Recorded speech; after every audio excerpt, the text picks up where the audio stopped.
Apa yang ada di luar alam semesta? Agama vs sains, siapa yang menang? Apakah Tuhan itu eksis? Lalu, apakah yang dilakukan Tuhan sebelum alam semesta diciptakan? Assalamualaikum warahmatullahi wabarakatuh. Salam jumpa lagi sobat semua di channel Cat Traveler, channel tentang sains, adventure, cat tutorial, dan sekolah. Kali ini saya kembali hadir ke hadapan sobat semua untuk melanjutkan tema sains tentang pro kontra dalam dunia sains part ketiga. Tadinya sih saya ingin menuntaskan adventure saya dulu ya, yang ke Lombok. Masih ada setidaknya satu seri lagi yang belum tayang. Tapi itu butuh waktu ya, karena video adventure itu selalu harus dipilih-pilih dulu ya, dari sekian puluh foto dan video juga harus diedit-edit ya. Nah itu saya belum ada waktu. Jadi sekarang saya tuntaskan dulu sequel terakhir dari video sains pro kontra dalam dunia sains yang teranyar. Kita mulai dari pertanyaan pertama, apa yang ada di luar alam semesta? Ini sebenarnya sudah pernah saya ulas zaman dulu kala. Silakan sobat review lagi video terkait. Di video tersebut penjelasannya sudah sangat komprehensif. Saya nggak akan bahas ulang lagi ya secara panjang lebar, selain review sebagai kesimpulan. Sobat semua, bicara tentang dunia di luar alam semesta, maka bicara pula tentang kondisi sebelum alam semesta tercipta. Sama-sama bicara tentang ketiadaan absolut. Nah, berdasarkan sains yang dipercaya oleh kalangan ilmuwan, terciptanya alam semesta itu diawali oleh Big Bang. Jadi, dulu tuh alam semesta ini berupa satu materi tunggal dengan kerapatan tak terhingga yang terus memadat melebihi limit sehingga meledak ya dalam peristiwa yang disebut sebagai Big Bang. Lalu alam semesta berekspansi dengan kecepatan yang sangat tinggi. Semakin jauh jarak antar benda langit, semakin tinggi kecepatan menjauhnya ya. Hingga pada jarak 15 miliar tahun cahaya yang disebut radius Hubble ya. Itu kecepatan menjauhnya melebihi kecepatan cahaya. Ups, melebihi kecepatan cahaya. Mana ada benda melaju melebihi kecepatan cahaya. Itu bertentangan dengan hukum fisika, di mana tidak ada materi yang bisa bergerak melebihi kecepatan cahaya. Nah, begitu ya, mungkin protes sobat semua. Nah, silakan tonton dulu video saya yang terdahulu untuk mendapatkan penjelasannya, agar sobat tidak gagal paham. Oke, kita balik lagi tentang ruang dan waktu. Jadi, sebelum alam semesta ada, maka tidak ada ruang dan waktu. Yang ada hanya ketiadaan absolut. Nah, bagaimana wujud ketiadaan absolut itu? Nah, disinilah ya imajinasi kita tuh mentok. Kenapa? Ya karena kita ya manusia hanya bisa berimajinasi tentang objek-objek yang pernah kita lihat, kita alami, dan kita rasakan. Tidak bisa lebih dari itu. Sementara apa yang ada di luar alam semesta ataupun sebelum alam semesta tercipta itu adalah kondisi yang pasti berbeda sama sekali dengan apa yang ada di alam semesta. Ya, jadi manusia tidak mungkin ya bisa menggambarkan kondisi tersebut. Mau bukti? Saya tantang Anda-anda yang jago berfantasi untuk menggambarkan sesuatu yang tidak ada di alam semesta ini. Misalnya, sosok makhluk yang lebih cantik dari wujud manusia. Silakan kirim komentar kalau atau coba minta kepada orang yang buta sejak lahir untuk mendeskripsikan sesuatu yang paling indah di alam semesta ini atau hal terindah yang bisa dia bayangkan. Misalnya tentang kecantikan wanita, kemegahan alam semesta, keindahan pelangi, bulan, bintang, air terjun, gunung, taman bunga, dan lain-lain. Ya, tantangan ini sih nggak usah dijawab ya, karena saya udah tahu hasilnya. Oke sobat, demikianlah kira-kira jadinya kalau kita mencoba berimajinasi soal ketiadaan absolut. Secara logik sudah pasti ya, yang muncul di benak kita adalah ruang kosong yang gelap gulita. Nah, terminologi ruang kosong aja udah salah, karena yang namanya ruang kosong kan baru ada setelah alam semesta tercipta. Ya, konsekuensinya tidak ada yang namanya kegelapan, karena kegelapan itu berdasarkan definisi sains merepresentasikan kondisi sebuah ruang. Ya, kesimpulannya, deskripsi terbaik untuk menjelaskan kondisi sebelum alam semesta diciptakan atau kondisi di luar alam semesta adalah ketiadaan absolut. Artinya nothing. Ya, nothing artinya nothing. Ya, tidak ada apapun. Ya, tidak gelap, tidak terang, tidak putih, tidak hitam, tidak merah atau lainnya. tidak kosong, tidak pula padat, tidak ada atas bawah, kiri kanan depan belakang, tidak ada besar kecil, luas sempit dan lain sebagainya, karena semua itu adalah kondisi-kondisi yang merepresentasikan ruang. Ya, saat itu juga tidak ada waktu. Artinya tidak ada yang namanya lama sebentar, cepat atau lambat, masa lalu atau masa depan, sebelum dan sesudah, ya, nanti atau barusan dan sebagainya. Tidak ada putaran waktu yang berjalan, ya. Nah, itulah ya paparan logis kondisi di luar alam semesta atau sebelum alam semesta diciptakan. Ya, Anda tidak mungkin bisa membayangkan atau mendeskripsikan lebih jauh dari itu ya. Tapi realnya itu memang seperti itu ya. Tidak ada yang melarang Anda mencoba untuk membayangkannya ya, tapi saya bisa pastikan bahwa Anda pasti tidak akurat ya. Oke ya sob ya. Nah, sekarang bagaimana dengan penjelasan agama? Ada beberapa ayat Al-Quran yang bicara tentang alam semesta atau yang di Al-Quran itu disebut dengan langit dan bumi. Antara lain 1. Surat Al-Mulk ayat 5. Dan sungguh telah kami hiasi langit yang dekat dengan bintang-bintang, dan kami menjadikannya, bintang-bintang itu, sebagai alat-alat pelempar syaitan, dan kami sediakan bagi mereka azab neraka yang menyala-nyala. 2. Surat As-Saffat ayat 6. Sesungguhnya kami telah menghias langit yang terdekat dengan hiasan bintang-bintang. 3. Surat Fusilat ayat 12. Maka dia menjadikannya 7 langit dalam 2 masa. Dia mewahyukan pada tiap-tiap langit urusannya, dan kami hiasi langit yang dekat dengan bintang-bintang yang cemerlang, dan kami memeliharanya dengan sebaik-baiknya. Demikianlah ketentuan yang maha perkasa lagi maha mengetahui. Nah, dari ayat-ayat tadi jelas dinyatakan bahwa bintang-bintang itu berada di langit terdekat, alias langit pertama dari 7 langit.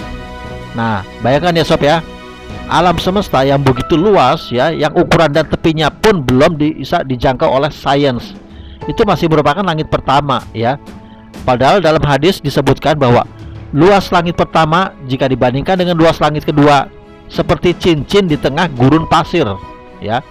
Di atas langit kedua masih ada langit ketiga, yang jika keduanya dibandingkan luasnya itu seperti cincin di tengah gurun pasir. Dan begitu seterusnya ya, untuk langit keempat sampai dengan langit ketujuh, yang perbandingannya antara satu dengan yang langit di atasnya itu seperti cincin di tengah gurun. Di atas langit ketujuh masih ada Sidratul Muntaha. Di atas Sidratul Muntaha masih ada Arsy Allah. Semua bandingannya adalah ibarat cincin dan gurun ya. Nah, bisa kebayang nggak kira-kira besarnya Arsy Allah itu seberapa? Jadi kembali lagi bahwa jawaban dari pertanyaan apakah yang ada di luar alam semesta, jawabnya adalah ketiadaan absolut. Oke ya sobat, kita akan lanjutkan pada pertanyaan kedua. Sains dan agama, siapa menang? Tergantung kepada siapa pertanyaan ini diajukan. Kalau bertanya pada ilmuwan ateis atau agnostik ya, seperti Albert Einstein, Hawking, dan umumnya ilmuwan-ilmuwan barat, ya pasti jawabannya sama, bahwa ilmu pasti lebih menang dibandingkan agama. Posisi mereka dari awal sudah mengagungkan kecerdasan dan hal-hal yang bersifat materialistik. Mereka nggak percaya agama atau Tuhan yang mereka sebut sebagai dogma. Hawking itu ateis militan ya, sejak masih kuliah, sarjana tahun 60-an ya, sejak masih remaja. Dia dari awal tuh sudah bilang bahwa sains lebih bekerja dibandingkan dengan agama. Sains lebih bisa menjelaskan tentang hukum-hukum fisika dibandingkan dengan agama. Ya jelas saja, kalau mereka berharap bahwa dalam agama terdapat paparan soal kuantum, soal mekanika, dan lain-lain, ya mereka salah alamat. Agama itu lebih berorientasi pada petunjuk ya, pada keselamatan dunia akhirat, soal akhlak, moral, kebaikan, hubungan antar sesama manusia, dan hubungan manusia dengan sang pencipta, dan sebagainya ya. Jadi keduanya ya, ilmu dan agama ya, itu memang punya ranah yang berbeda. Ya itu sama aja ya dengan kita bertanya Garry Kasparov vs Lionel Messi, siapa yang menang? Ya nggak usah dijawab ya. Namun ketika agama dan ilmu membahas objek yang sama, maka siapa yang menang? Ya contoh paling gamblang adalah ketika ada pertanyaan siapa pencipta alam semesta. Nah di sini baik sains maupun agama kelihatannya bersinggungan. Ya, dalam agama sudah jelas dinyatakan bahwa pencipta alam semesta adalah Allah Subhanahu wa taala. Sementara sains tidak akan pernah bisa menemukannya. Kenapa? Karena batas sains adalah mempelajari hal-hal yang berkaitan dengan materi beserta hukum-hukumnya. Tapi ilmuwan-ilmuwan itu enggan ya untuk mengakui peran Tuhan dalam penciptaan alam semesta. Mereka lebih percaya untuk memunculkan wacana-wacana gila tentang fluktuasi acak mekanika kuantum sebagai penyebab terciptanya alam semesta. Nah, itu kan paradoks. Di satu sisi mereka mengakui bahwa alam semesta berawal dari ketiadaan absolut. Di lain pihak malah berwacana soal fluktuasi acak mekanika kuantum. Jadi sebenarnya tidak ada pertentangan antara ilmu dan agama. Yang kadang-kadang muncul adalah pertentangan antara ilmuwan dan agama. Lalu pada pertanyaan siapa pencipta alam semesta? Nah, itu kan ilmuwan kemudian mengeluarkan wacana-wacana yang aneh gitulah. Maka kelihatannya seperti seolah ada pertentangan. Wacana-wacana aneh dari ilmuwan itu belum bisa disebut teori sains ya. Sobat, silakan review lagi video saya terdahulu yang menjelaskan kontrak antara ilmu dan agama. Semua sudah saya jelaskan di situ ya, secara komplit, bukti-bukti dan argumentasinya. Oke, kita lanjutkan pada pertanyaan ketiga. Apakah Tuhan itu eksis? Sobat semua, salah satu hujah yang diajukan oleh Stephen Hawking untuk membuktikan bahwa Tuhan itu tidak ada adalah karena sebelum alam semesta tercipta, tidak ada ruang dan waktu. Maka tidak mungkin Tuhan eksis dan melakukan aktivitas apapun, termasuk menciptakan alam semesta ini sebelumnya. Hawking mendowngrade Tuhan seperti manusia ya, yang membutuhkan ruang dan waktu. Ya wajar aja sih kalau Stephen Hawking dan kawan-kawan punya pikiran seperti itu. Mereka hanya percaya dengan hal-hal yang bersifat materialistik, kasat mata, atau hal-hal yang bisa dibuktikan secara sains ya. Contoh lain, bagaimana ilmuwan-ilmuwan ateis atau agnostik mensifati Tuhan seperti manusia adalah pertanyaan Einstein ya, yang konon merupakan manusia paling jenius yang pernah ada di muka bumi. Dia bertanya, apakah Tuhan bisa bergerak secepat cahaya? Apakah Tuhan bisa berada di dua tempat berbeda sekaligus? Ya, padahal Tuhan itu maha besar ya bagi yang percaya. Tidak perlu bergerak kemana-mana dan tidak perlu berada di dua tempat berbeda sekaligus. Karena Tuhan sudah berada di mana-mana. Tuhan pun berada di masa lalu, masa kini, dan masa depan sekaligus secara bersamaan. Dari mana dalilnya? Ya logik aja ya. Tuhanlah yang menciptakan ruang dan waktu. Artinya Tuhan tidak mungkin ya terikat ruang dan waktu. Tidak terikat jarak jauh atau dekat, tidak terikat masa lalu atau masa depan.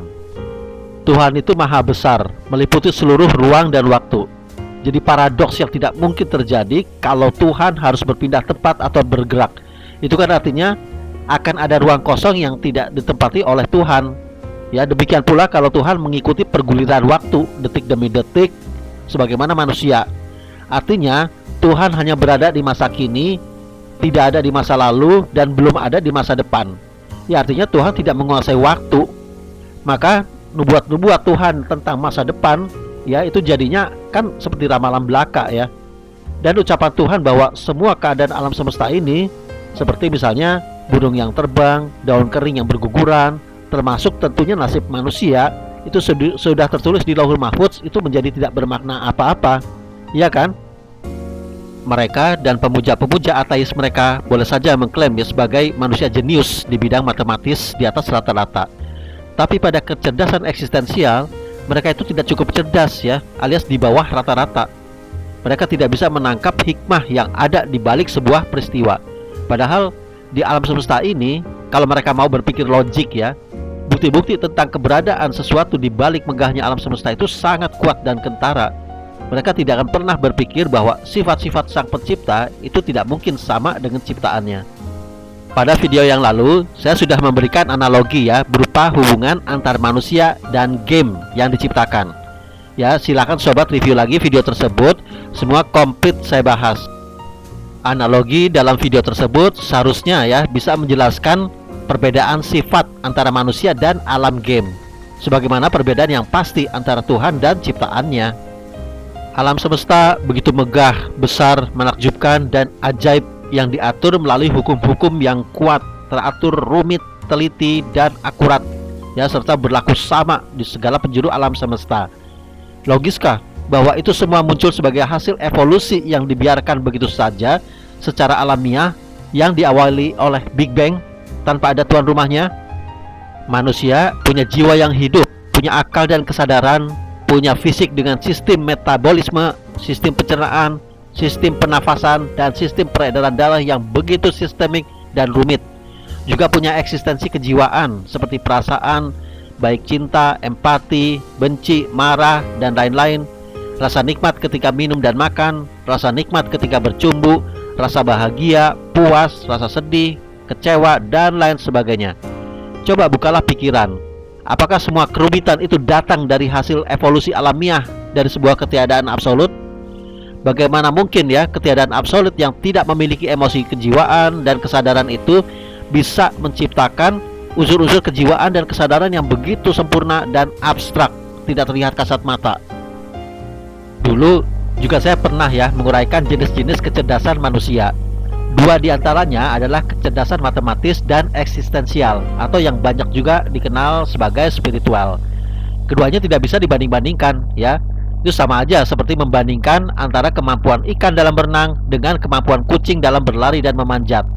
Jadi Anda yang ateis jangan ngotot ya ngebela Einstein dan kawan-kawan kalau mereka dikatakan itu jeblok dalam hal eksistensial. Mereka memang diakui ya kecerdasan dalam matematis. Oke, jadi kembali pada pertanyaan, apakah Tuhan itu eksis? Jawabnya iya.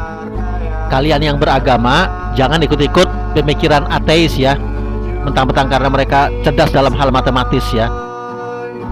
Baiklah, kita lanjutkan pada pertanyaan terakhir. Apa yang dilakukan Tuhan sebelum alam semesta diciptakan? Poin ini hanya untuk kalian-kalian yang percaya bahwa Tuhan itu ada. Untuk kalian-kalian yang nggak percaya, silakan minggir dulu. Pertanyaan ini tidak bermakna harfiah. Jadi bagi Anda yang sangat agamis, jangan keburu emosi dulu ya dan menuding saya beraliran sesat. Saya paham kok. Jangankan mengetahui aktivitas Tuhan, untuk sekedar mengetahui apa yang dilakukan oleh tetangga sebelah aja kita nggak bakal tahu ya. Pertanyaan ini lebih bermakna metafora dalam konteks sains ya, khususnya ruang dan waktu. Poinnya adalah bagaimana Tuhan bisa melakukan aktivitas kalau ruang dan waktu saja belum ada. Ya, aktivitas apapun pasti membutuhkan tempat dan waktu. Ya, begitulah yang kira-kira ada dalam benak kita semua. Apapun aktivitas Tuhan saat itu, walahu alam, tidak akan ada yang tahu ya. Tapi bukan ke situ arah pertanyaan sebenarnya. Tapi berhubung saat itu belum ada waktu, sudah pasti tidak membutuhkan waktu, termasuk ketika Tuhan menciptakan alam semesta. Jadi ada dimensi yang jauh berbeda ya antara alam materi yang sudah memiliki sistem waktu dan alam absolut di mana belum ada sistem waktu. Ya, saya sebut saja sebagai dimensi absolut, di mana segala aktivitas yang terjadi bersifat absolut tanpa related dengan ruang dan waktu, dan tanpa related dengan apapun, karena saat itu hanya ada ketiadaan absolut dan Tuhan yang maha absolut. Kembali ke pertanyaan pokok, lalu apa yang dilakukan Tuhan jauh sebelum alam semesta diciptakan? Nah, ini pertanyaannya aja udah salah ya. Bagaimana disebut jauh sebelum alam semesta diciptakan? Kan udah dibilang bahwa saat itu tidak ada waktu. Jadi tidak ada istilah jauh sebelumnya. Tidak ada sebelum sesudah, lama sebentar, cepat atau lambat. Ya, ingat lagi penjelasan saya barusan tentang dimensi absolut ya. Dan silakan saja Anda coba-coba berimajinasi ya, tapi bisa dipastikan Anda gagal dan salah ya. Sama aja ketika orang yang seumur hidupnya dipasung dari dalam rumah bawah tanah, tanpa TV, tanpa internet, HP, dan lain sebagainya, lalu disuruh membayangkan segala hal yang ada di luar rumah. Sia-sia ya. Dimaklumi kalau kita bingung. Solusinya supaya nggak bingung, pahami aja secara logik berdasarkan apa yang saya paparkan tadi, tapi nggak perlu mengimajinasikannya. Ingat tadi ya, ketika Anda mencoba berimajinasi tentang makhluk yang lebih cantik dari manusia, ya nggak akan bisa. Pertanyaan berantainya, setelah alam semesta tercipta, apakah Tuhan menggunakan waktu untuk beraktivitas? Misalnya ketika menciptakan manusia, berfirman, dan lain sebagainya. Jawabnya tidak. Tuhan tidak berubah. Tuhan tetap tidak menggunakan ruang dan waktu meski sudah ada ruang dan waktu. Tuhan tetap tidak terikat ruang dan waktu. Kenapa? Karena dalam dimensi absolut, penciptaan alam semesta berikut ruang dan waktu itu terjadi dalam sekali momen. Langsung jadi, semua terbentang dari awal waktu hingga akhir waktu, termasuk kita-kita manusia beserta takdirnya. Jadi masa lalu, masa kini, dan masa depan, dari awal waktu hingga akhir waktu di alam absolut itu bukanlah pergiliran waktu ya, seperti yang kita lihat ya sehari-hari, melainkan sesuatu yang sudah jadi ya, seperti penggaris gitu loh. Tapi dalam pandangan manusia, amal perbuatan manusia, ganjaran baik dan buruk, kaget, marah, takdir, dan lain sebagainya, itu semua terjadi dalam perguliran waktu detik demi detik. Manusia hanya ada di masa kini. Manusia ya di masa lalu itu sudah musnah dan masa depan belum terjadi. Di sini manusia tetap ya melakukan perbuatan-perbuatan sesuai pilihannya. Namun apapun yang Anda pilih, sespontan apapun pikiran Anda, serefleks apapun gerakan Anda, di alam absolut itu sebenarnya sudah ada ya, sudah tercatat di Lauhul Mahfudz.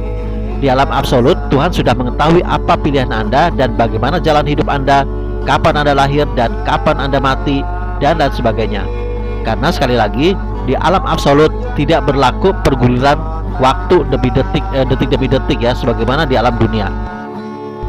Penjelasan lebih lengkapnya silahkan sobat review lagi di video yang lalu. Di situ juga dijelaskan kesesuaian antara Lauhul Mahfudz yang ada dalam alam absolut dan pandangan Einstein tentang eksistensi alam semesta. Ya, ini teori block universe-nya Einstein yang bersesuaian dengan teori filosofi eternalisme. Komplit semua ya di situ. Sementara di video yang sekarang ini nih, saya hanya menyampaikan sedikit resumenya saja. Oke, paham ya sob ya? Dengan demikian berakhir pula semua rangkaian video saya tentang pro kontra dalam sains yang terdiri dari 3 seri. Sampai di sini dulu perjumpaan kita. Wassalamualaikum warahmatullahi wabarakatuh.